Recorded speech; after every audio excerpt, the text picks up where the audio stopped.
Nah, dia perlu waktu yang cukup panjang karena tergantung pada objeknya. Ya, pendekatan pengumpulannya dia melibatkan suatu set rencana terperinci yang disusun sebelumnya. Kemudian latarnya bisa tunggal, bisa satu case atau ada beberapa case, multi cases. Nanti sama juga dalam guru kita belajar metode studi kasus. Sebenarnya studi kasus tidak mesti satu, tapi multi cases pun bisa. Itu juga masuk juga ke studi kasus. Ya, oke ya. Analisis data melibatkan interpretasi arti dan fungsi tindakan manusia dan sebagian besar mengambil format deskripsi verbal dan penjelasan. Ya, misalnya verbal. Kalau orang Indonesia pasti kalau bilang begini pasti oke, jempol bagus. Kalau belum tentu di budaya lain, gitu ya kan ya. Nah, itu contohnya. Kenapa? Karena budaya, bahasa dan juga bahasa dan juga gestur itu dibentuk oleh masyarakat, oleh struktur sosial, ya kan? Makanya kalau mamanya di Bandung Barat gitu ya, anjing dia masa harus dibilang anjing, jadi kok bisa ya gitu ya. Atau mungkin kalau orang Jawa lama itu ya dia menyebut keluarganya itu punten anak bagong lewat gitu ya. Jadi anak babi mau lewat gitu ya. Itu manusia udah gitu kok bisa gitu ya. Nah itu karena menurut mereka termasuk juga ini kisah Sangkuriang. Kenapa Sangkuriang itu kemudian bapaknya itu adalah seekor anjing gitu, karena memang budaya waktu itu anjing itu bukan perspektifnya Islam. Kalau perspektifnya Islam anjing kan najis lah, tapi perspektif anjing pada budaya Sunda kuno itu adalah makhluk yang memang mulia, bahkan terkenal dengan kesetiaannya. Jadi definisi mungkin perlu dicari apakah Sangkuriang itu bapaknya itu adalah anjing atau mungkin sifatnya seperti anjing. Nah kalau kita ngomong sifat seperti anjing pasti jelek kan ya. Padahal di Sunda kuno enggak, sifat Anda seperti anjing, waduh.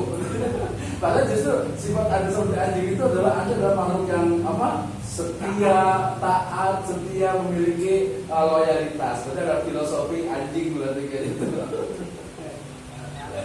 Ya, nah itu jadi karena dari deskripsi verbal dan penjelasan itu dia memang deskripsi yang dibangun. Jadi beberapa daerah juga kadang berbeda kata-kata untuk yang dituangkan gitu ya. Oke, ini karakteristiknya. Yang berikutnya, ini kelebihannya. Jadi kalau kita pengen tahu tentang suatu fakta, ya, apalagi mengambil dari makna dari peneliti itu, dia memang harus datang ke sana, berbaur dan melihat mereka itu apa sih sebenarnya. Oh, ternyata mereka menganggap bahwasanya kenapa misalnya orang-orang dulu itu mujahidin itu mereka berani mengorbankan ya karena mereka yakin bahwa al-jannah misalnya tahta saif misalnya gitu. Jadi surga itu di bawah kilatan pedang. Jadi mereka makanya mati itu, meninggal itu justru yang dicari. Nah, kalau orang barat ini orang Islam kok berani banget ya orang ini karena dia belum pakai etnografi gitu. Kalau sebenarnya wajar gitu ya. Jadi menemukan makna dari objek yang diteliti, kemudian norma yang berkembang, memperkuat komunikasi hasil penelitian, ya, kemudian juga identifikasi kendala dan solusi. Yang paling penting adalah memberikan problem solver bagi masyarakat. Ya, jadi banyak sekali nih manfaatnya.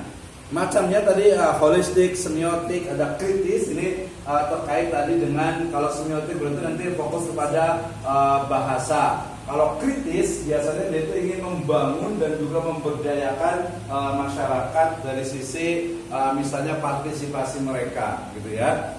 Ini juga bagian dari penelitian. Jenis penelitian etnografi. Nah, contohnya kayak ada realis, ada kasus, ada etnografi kritis. Kalau realis kan ada lukisan realisme. Artinya apa tuh? Misalnya tahu nggak? Lukisan madhab realisme maksudnya apa? Nah, realisme artinya apa tuh? Nah, realistik artinya yang real apa adanya, betul. Ya, jadi kalau lukisan realisme itu adalah lukisan yang mirip aslinya. Itu namanya aliran dari seperti Raden Saleh itu lukisan-lukisannya itu juga realisme. Ya, realisme. Kalau etnografi realisme berarti etnografi yang memang dia menggambarkan apa adanya yang ada di situ, tanpa adanya unsur yang lainnya. Kalau studi kasus biasanya kasus tertentu ada batasan tertentu, kemudian etnografi kritis itu biasanya terkait tadi dengan apa? Pemberdayaan, ya. Terkait dengan pemberdayaan. Ini tahapannya, ini hampir terakhir. Jadi kalau kita mau meneliti etnografi, ini masuk ke dalam desain penelitian, ya. Memilih proyek etnografi, jadi mau yang mana nih, kemudian merumuskan pertanyaan etnografi, kemudian mengumpulkan data etnografi, kemudian ketika mengumpulkan itu pasti ada catatannya, kemudian dianalisis data etnografinya dan menulis laporan etnografi. Gampang kan?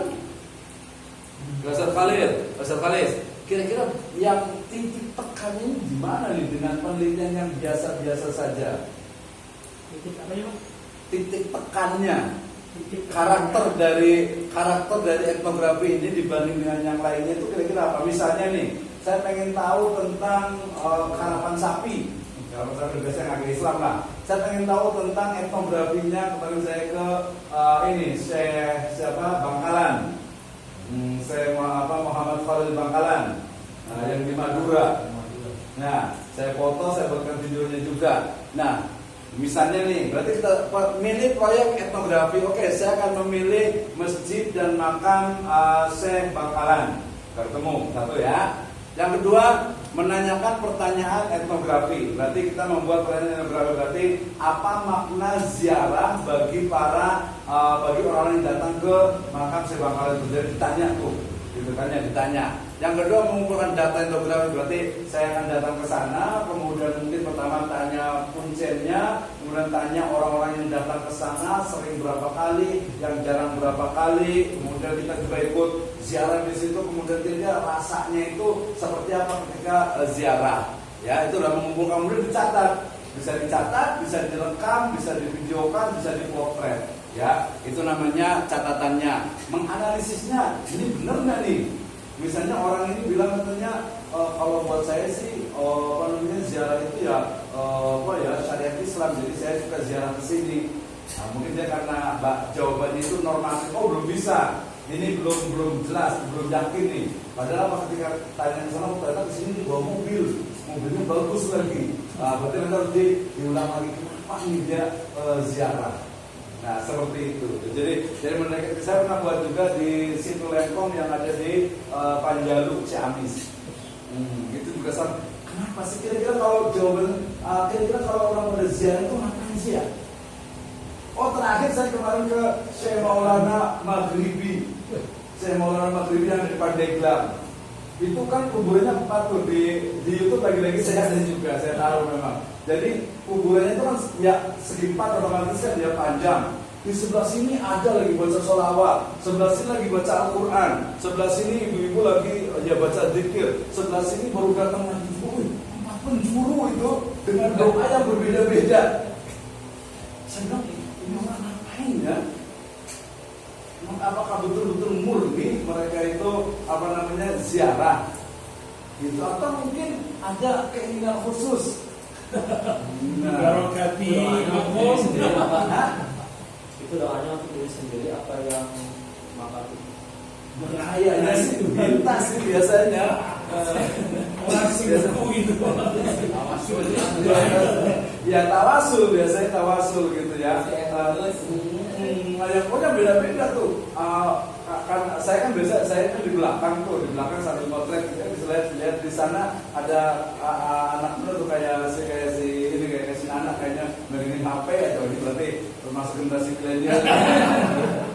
Jadi dia sebenarnya cuma ngikutin ibunya sama ada bayinya di situ lagi zikir, dan dia tuh di belakang sambil megangin HP gitu, kayak ada status nih. Nah itu kok bisa itu pengalaman kan betul-betul. Mungkin ini Pak, kalau menurut saya sih healing. Nah, ya bisa. Tapi ya tadi justru etnografi itu dia maknanya itu akan banyak. maknanya dia dimulai dari betul-betul ziarah syar'i gitu ya. Yang kedua mungkin karena ada kesusahan hidup, kemudian ada juga yang memang pengen dapat jodoh, pengen dapat kekayaan, pengen perdagangannya lancar, ingin healing. Bisa juga karena yang di depan itu ada bapak-bapak itu zikirnya busuk banget ya. Saya taruh di enggak kayak gitu. Kalau itu etnografinya Surya Laya. Oh gitu. Dari sampai dia saya pernah praktek juga. Kayaknya emang kalau yang untuk anak muda itu kayaknya bagus juga. Dalam tanda petik. Jadi apa namanya energi itu betul-betul dihabiskan. Saya juga banyak sampai serak gitu. Iya Riyadhah karena benar itu si energi harus disalurkan juga gitu ya. Nah, itu yang betul kan sekuat-kuat memang waktu pas ini kan pakai talkin tuh loh. Pokoknya sekuat-kuatnya aja di sini bebas kata satu kecamatan dengar juga nggak apa-apa. Nah itu jadi kita ingin melihat menurut mereka itu apa sih, kenapa mereka zikirnya itu kencang gitu. Oh tadi ada hanya karena diajari oleh musiknya atau yang juga karena dia itu sudah mengalami apa istilahnya itu pengalaman spiritual dan lain sebagainya. Nah itu ya. Kemudian catatannya tadi dicatat. Jadi ketika itu saya foto, makanya waktu di petilasan New York itu juga saya foto. Udah mualaf sekarang. Iya betul, kemarin itu udah pakai jilbab gitu. Bahkan dia dibacakan Fatihah loh itu. Jadi istilah itu Al-Fatihah ila rohi Qidul. Nanti sekali-kali datang sana aja. Dengan etnografi tadi yang ziarah itu kan yang merasakan orang yang ziarah, betul.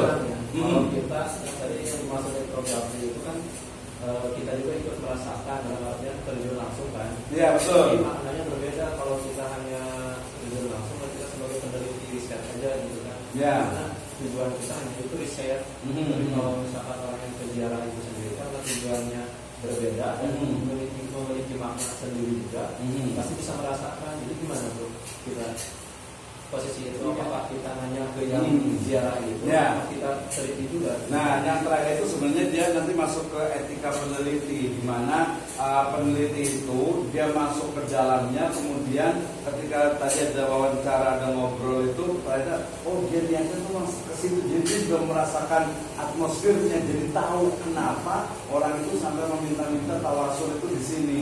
Nah, kita itu biasa kalau diteliti dari etnografi dan dari agama itu jangan dibawa tuh iniannya, perspektif ini kita tuh jangan dibawa dulu ketika penelitian itu. Jadi merasakan bahkan sekarang itu apa ya, vibes-nya, ya merasakan vibes-nya itu. Gitu. Jadi nanti kalau karena di etnografi, tapi kalau nanti sifatnya fenomenologi hanya menggambarkan saja. Kalau etnografi tadi betul-betul memang kita merasakan ternyata suasananya begini gitu.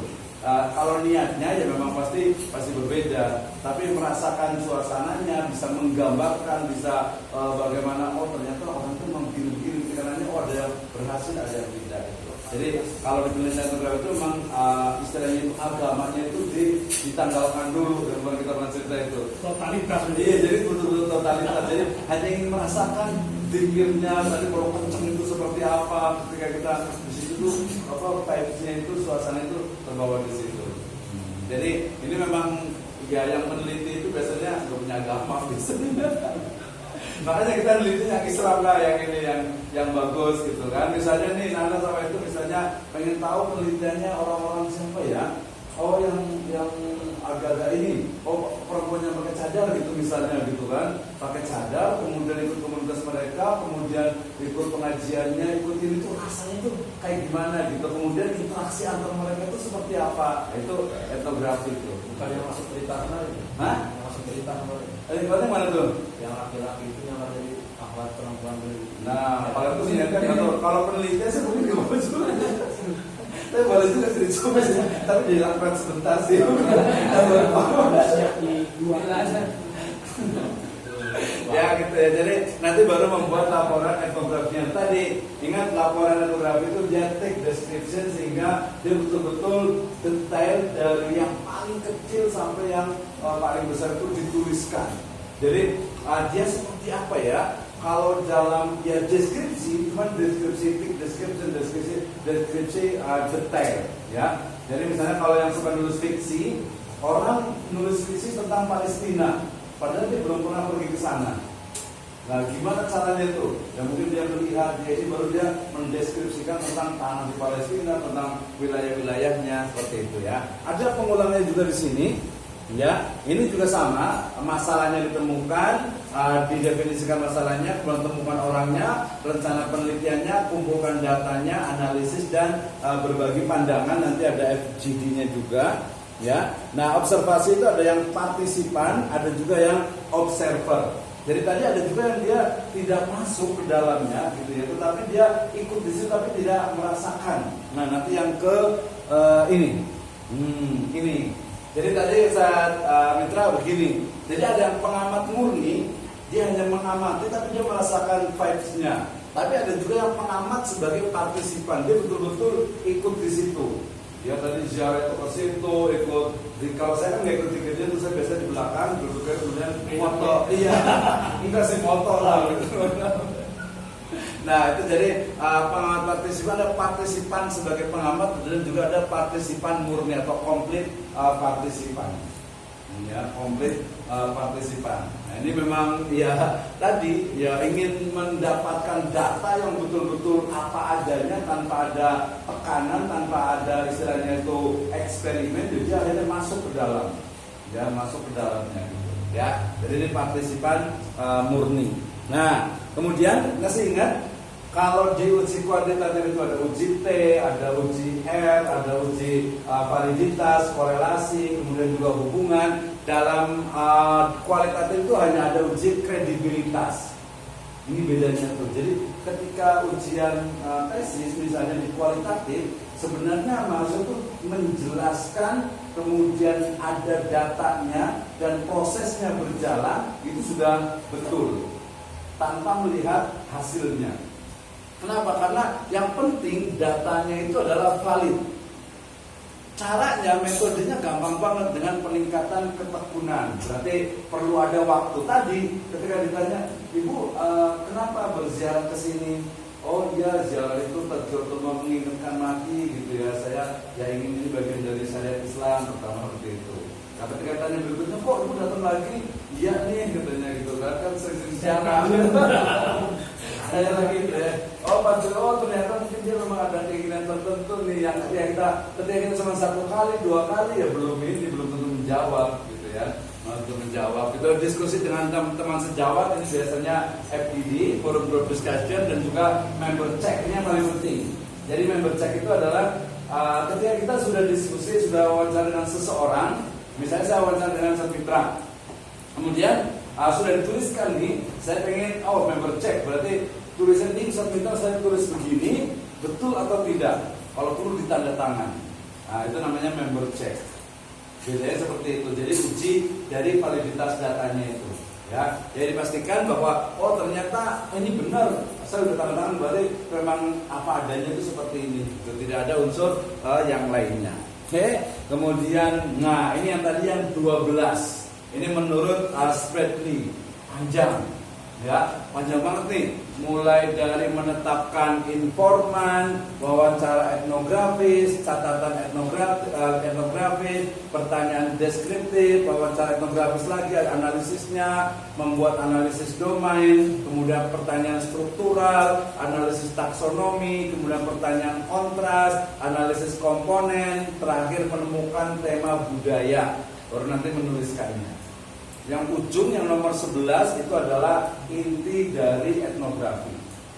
Oh ternyata ziarah itu memang sudah mendarah daging di Indonesia dari dulu.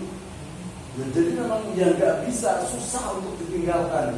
Ya, kecuali nanti mungkin dengan strategi yang lainnya. Yang pertama, yang kedua mungkin ada yang menarik. Kenapa sih kuburan sebagian besar itu berada di tempat atas lebih tinggi? Ada yang tahu nggak kira-kira? Kenapa kuburan, terutama kuburan Israel itu seringnya itu berada di tempatnya agak tinggi? Ada nggak sebabnya? Biasanya itu tempat orang-orang yang dihormati. Hah? Yang dihormati, betul ya. Orang dihormati. Misalnya mikul jero ini maksudnya dihormati meskipun sudah meninggal. Jero gitu ya. Tapi itu main ya itu namanya loyalitas ya anak ya. Tapi kalau namanya kenapa kuburan-kuburan tadi orang-orang tertentu tokoh itu biasanya lebih tinggi karena memang ya budaya lama yang menganggap itu semakin tinggi itu semakin dekat dengan Allah Subhanahu Wa Taala. Makanya Firaun sendiri kan pengen dibangun buat bangunan yang tinggi gitu karena biar melihat gitu Tuhan itu di atas gitu. Dan dalam kepercayaan Hindu juga sama, Hindu itu ya anjing sendiri semakin tinggi itu semakin derajatnya semakin tinggi. Asta itu tapi kalau kuburan bukan kasta tapi dia semakin dekat dengan ya Tuhan mereka penciptanya jadi semakin tinggi. Kuburan itu selalu naik ke atas. Itu kuburannya gitu ya. Belum lagi nanti kalau untuk yang batu nisannya gitu ya. Nah, itu banyak tuh. Itu kita baca makanya etnografi kuburan. Nah, etnografi kuburan menarik itu itu. Kuburan Cina juga sama di atas. Iya, kuburan Cina juga kuburannya lebih banyak lagi itu barang-barang yang dimasukin semuanya kan. Bukit-bukit. Iya, di atas. Sama sih jadi ya akhirnya Islam beberapa juga ngikutin kalau yang ini pasti dia di tempat yang lebih tinggi gitu ya. Oke, ini banyak banget nih nanti bisa dipelajari ya untuk penelitiannya. Ini kita ulang lagi yang di sini tadi ya. Jadi jadi kalau kita kayaknya seharusnya kita tes nih. Dan ingat ada namanya etnografi perkotaan. Jadi jangan mikir tadi, etnografi berarti di kampung, di hutan, di lowong, bukan. Tadi di Starbucks, di mall, di satu tempat tertentu, di misalnya di stasiun, etnografi stasiun itu akan ketahuan. Oh, ini yang sering ke stasiun kesini tuh ada juga yang ternyata orang yang ke stasiun itu cuma pengen nongkrong doang. Gitu ya. Nah, etnografi stasiun, etnografi terminal apalagi tuh kalau buat etnografi itu. Nah, termasuk juga etnografi orang gila, gitu ya. Orang gila itu kalau hujan berat mana ya? Tapi saya lihat beberapa sih ada hujan-hujanan juga sih gitu ya. Berarti nggak ini nih apa namanya? Nah, dia nih jadi kayak orang gila gitu. Etnografi anak pang. Etnografi anak pang udah banyak juga itu. Sampai ada laporan itu sampai dia kan ada ritual minum darah darah anjing loh betul itu. Jadi anjingnya potong kemudian minum darahnya itu baru sah gitu ya. Sekarang anak pang juga udah pada hijrah. Kemarin tuh saya di Laladan anak pang perempuan pakai jilbab itu. Jadi yang satu pang biasa nggak pakai jilbab perempuan, yang sebelah lagi, ini anak pang pakai jilbab nih. Gitu. Rekrut juga saya pernah dulu waktu di Cianjur waktu ada teman rekrut juga sama anak-anak sekolah. Jadi anak sekolah itu ditawarin itu bebasan gitu. Iya betul. Nah nanti ada etnografi pang muslim udah banyak di Bekasi, kemudian di Jakarta, di Jogja sama Surabaya itu mereka nyebutkan pang muslim. Jadi mereka pang gitu, tapi mereka ya muslim, mereka sholat juga. Jadi ada sholat yang parah banget memang yang nggak sholat tapi yang sama minum betul gitu. Nah itu juga bisa buat penelitian kayak gimana sih kehidupan mereka. Wah berarti mari harus dipermak nih. Jadi